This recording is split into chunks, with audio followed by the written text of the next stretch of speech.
bros? It's time once again to visit the Discord for a fresh crop of cards that slap. It's like visiting Blighttown from the original Dark Souls. The frame rate in there is terrible, I gotta tell you. There are giant mosquitoes, there's a keylog in the basement. Now, I'm not a half woman, half spider centaur, but I am a cool dude. So subscribe to the channel, my friend. Are you not entertained?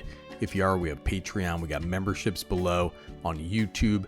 If you're new to the channel, come along, brother. The fellas in the Discord have suggested in their hubris that these cards slap. Alright, now this one is coming from our boy Pig Surfer. Most disturbing screen name on the Discord. Sinkhole, not Stinkhole. It's black for a sorcery, destroy target land. Whoa, dude, never saw this one before. This card has some legacy to it. Goes all the way back to limited edition alpha. It slaps back then, and it slaps today. Now, of course, our boy RK9 is coming in with Shiny Impetus. Shiny Impetus is 2 and a red for an enchantment aura, enchant creature. Enchanted creature gets +2/+2 and is goaded. Whenever enchanted creature attacks, you create a treasure token. Pretty neat. These Impetus cards date all the way back to 2020 and are interesting little enchantments. This one makes some problem creature into somebody else's problem. It's a neat little political tool and overall, a pretty awesome 5-cent slapper. And of course, also from our boy Pig Surfer, we got the Novablast Wurm. Look at this card, man. 3 green, white, creature worm. It's a 7/7. Whenever this creature attacks, destroy all other creatures. The sun was born within its coils. Pretty neat. God damn, this is a beautiful card, man. This guy has the snout. He's got the snout of a mythical Sasquatch. Yeah, this card slaps. I don't think I'd ever run it anywhere, but if you got some creatureless deck, this is a way to keep the board clear. If anything, it's a very unique card, which is the kind of card we look for here on Better Commander, because we want to break these unique cards. The Wolf 4601 is talking about a dang pig here, and that's Kaima the Fractured Calm. This guy's 2 red and a green, legendary creature spirit. It's a 3/3. It's just a big old spirit pig, dude, breaking the calm out there. At the beginning of your end step, goad each creature your opponents control that's enchanted by an aura you control. Put a +1/+1 counter on Kaima for each creature goaded this way. In the context of those goad auras, this is neat. I don't remember this from the Kamigawa set, making it a certified sleeper as well as a certified slapper. It's an interesting card. You can slap auras on your opponent's stuff, including some enchantment payoffs in the deck, and you slap the good auras on Kaima. This card slaps, dude. It slaps. Alright? Everybody calm down. Slap this little aura here on one of your opponent's flyers. This is from RK9 as well. Destructive Urge. 1 red for an enchantment aura, enchant creature. Whenever enchanted creature deals combat damage to a player, that player sacrifices a land of their choice. Man, that card is bonkers, dude. Love that card. The Destructive Urge. Never seen that one before either, man. This video is full of cards that I've never seen before. And then we have the Monarch. He's the guy from the Venture Brothers. The Monarch! Look at this reserved list slapper. We got Mangara's Tome out here. 5 generic mana artifact. When this artifact enters, search your library for 5 cards. Exile them in a face-down pile. Shuffle that pile. Then shuffle your library. Has 2 the next time you would draw a card this turn. Instead, put the top card of the exiled pile into its owner's hand. This is Mangara the Diplomat's Diary, brother. This card is neat. I like it. It's casual. It's 7 mana to get a single card maybe. But it's a neat old slapper from the days of yore. Rev McSizzle the Sizzler is coming in with an interesting card. Heliod the Radiant Dawn. This guy's a flipper, man. 2 white for a legendary enchantment creature god. It's a 4/4. When it enters, return target enchantment card that isn't a god from your graveyard to your hand. Has 3 and a blue Phyrexian. Transform it. Activate only as a sorcery. Transforms into Heliod the Warped Eclipse. So this is a creature, Phyrexian god. It's a 4/6. You may cast spells as though they had flash. Spells you cast cost 1 less to cast for each card your opponents have drawn this turn. I love this card, man. It tells a story. Heliod's, white and pure on one side. Looks like a cartoon Jedi. Then he gets a taste of that sweet cocaine, dude. Goes off the rails and goes on the rails, if you know what I mean. And goes nutso. That cost reduction on the back can be really powerful, man. Especially if you're dealing with some decks that make your opponents draw cards and then you're casting cheap spells, dude. It's neat. Man, this card is 50 cents from Elmo. Call to the Kindred. 3 and a blue for an enchantment aura, enchant creature.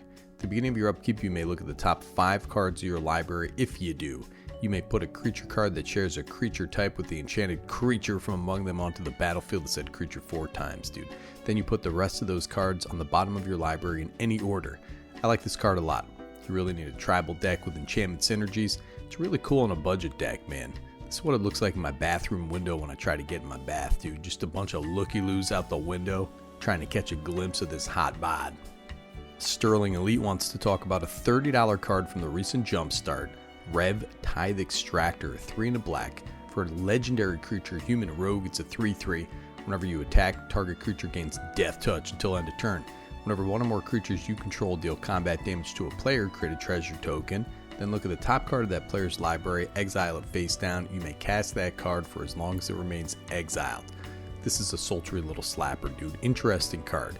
So if you have 3 evasive little monsters out there, 3 unblockables, 3 flyers, whatever, that's 3 treasure tokens. You get to take a look at 3 cards if you damage 3 opponents. Neat little card, man. I like this card a lot. Seems pretty powerful. Alright, here comes my dude Funky Monkey Friday. He's talking about the Copperhorn Scout. 1 green mana for a creature elf scout. It's a 1/1. Whenever this creature attacks, untap each other creature you control. This is pretty neat, man. I would run this in an elf deck where it can get pumped up. Or if you had some instant speed effects like Ezuri's activated ability. Ezuri, for reference, has 2 green elf creatures you control get +3/+3, gain trample until end of turn. So you attack with this guy. Add a bunch of mana, attack with this guy. And then untap all those creatures, add more mana, activate Ezuri's ability a bunch of times. Listen, man, it slaps, dude. Alright? I didn't even know about it. And now it slaps. Listen, my dude Fresh from the Discord wants to punish some of those landfall decks with Confounding Conundrum. 1 in the blue for an enchantment. When it enters, draw a card, so it replaces itself. Pretty neat. Whenever a land an opponent controls enters, if that player had another land enter the battlefield under their control this turn, they return a land they control to its owner's hand. It's really good in decks with enchantment synergies, punishes all those fetch lands, terramorphic expanses, all that stuff. They at least need to wait and do it on one of their opponent's turns, and if they're putting multiple lands into the battlefield, with even a card like Cultivate, they're screwed, buddy. Alright, my dude Omax is coming in talking about E-Honda, the 100-hand slapper. Does he slap? 4 white. For a legendary creature, human warrior, it's a 0/7, has a Universes Within version that got 2 printings, interestingly enough, 1 in a commander product. In any case, man, during your turn, each creature assigns combat damage equal to its toughness rather than its power. Whenever Baldin attacks, up to 100 target creatures each get +0/+X until end of turn, where X is the number of cards in your hand. The 100-hand slap, dude. It's a very cool card, man. Baldin looks like Kevin James a little bit, the Universes Within version. It's kind of a neat little build around. It's interesting. Hey, we got a new fella coming in here. Blub 9595's coming in with Neyam, Shai, Murad. It's from the Warhammer 40k set. 2 white and a black, legendary creature, human rogue. It's a 3/3. It's a rogue trader. Whenever this guy deals combat damage to a player, you may have that player return target permanent card from their graveyard to their hand. If you do, that player chooses a permanent card in your graveyard. You put it onto the battlefield under your control. This is a fun commander out of 40k. It has that servo skull. I like this a lot. It's a neat Orzhov graveyard commander. Pretty slept on, under the radar, very political, but it's got no evasion. So if you can't make a deal with somebody, you might be screwed here. It's a lot of hoops, man, but you can make this into a neat little bracket 2 commander. Alright, bro, we got a sleeper slapper from RK9, Nevermore. 1 white enchantment.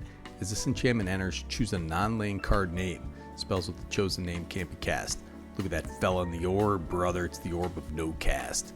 This is such a mean card to play on somebody's commander, and they will hate you forever. It's also good in decks where you're looking at your opponent's stuff with the Glasses of Urza or something like that. Now we got Crank. My boy Crank is out here talking about the Azure Beastbinder. This is 1 in the blue creature rat rogue. It's a 1/3. Has vigilance. This creature can't be blocked by creatures with power 2 or greater. Whenever this creature attacks, up to 1 target artifact, creature, or planeswalker an opponent controls loses all abilities until your next turn. If it's a creature, it also has base power and toughness 2/2 until your next turn. Never saw this one before either. It's a rogue deck dream card. Very cool card, man. Listen, I hadn't seen this. I've been slacking, dude, so I slapped myself right in the nuts. Alright, that's it for today, man. I got other stuff to do here, brother, and I want to let some of these cards breathe, my man. They do indeed slap. All of these are slappers, and you guys keep up the good work out there. It's hard slapping like this, your hand gets sore. Whatever you're slapping gets sore, dude. If you're slapping yourself, slap your friends. Too many cards. I'm not even caught up here, but I'll be back this weekend with another episode of Does this card slap? Nikki G, Better Commander, signing off.